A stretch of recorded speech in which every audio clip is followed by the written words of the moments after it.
बिस्मिल्लाहिर्रहमानिर्रहीम की अजीब व गरीब फजीलत है। इब्न मरदूदिया में है कि रसूल सल्लल्लाहु अलैहि वसल्लम ने फरमाया कि मुझ पर एक ऐसी आयत उतरी है कि किसी नबी पर सिवाय हज़रत सुलेमान अलैहिस्सलाम के ऐसी आयत नहीं उतरी। वो आयत है बिस्मिल्लाहिर्रहमानिर्रहीम।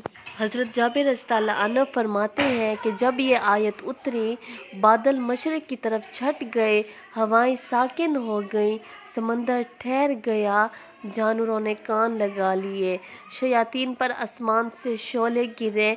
परवरदिगार आलिम ने अपनी इज़्ज़त व जलाल की कसम खाकर फरमाया कि जिस चीज़ पर मेरा ये नाम लिया जाएगा उसमें ज़रूर बरकत होगी। हज़रत इब्न मसूद रज़ियल्लाहु अन्हु फरमाते हैं कि जहन्नम के 19 दरागों से जो बचना चाहे वो बिस्मिल्लाहिर्रहमानिर्रहीम पढ़े।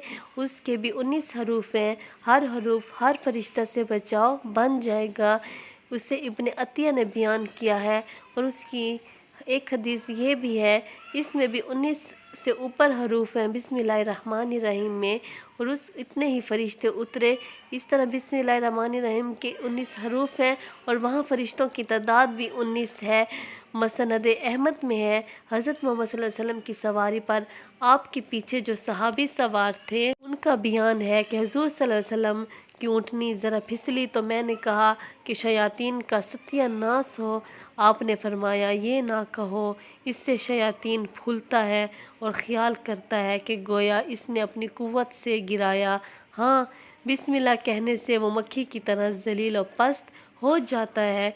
एक हदीस में है कि जिस काम को बिस्मिल्लाहिर्रहमानिर्रहीम से शुरू ना किया जाए वो बेबरकत होता है।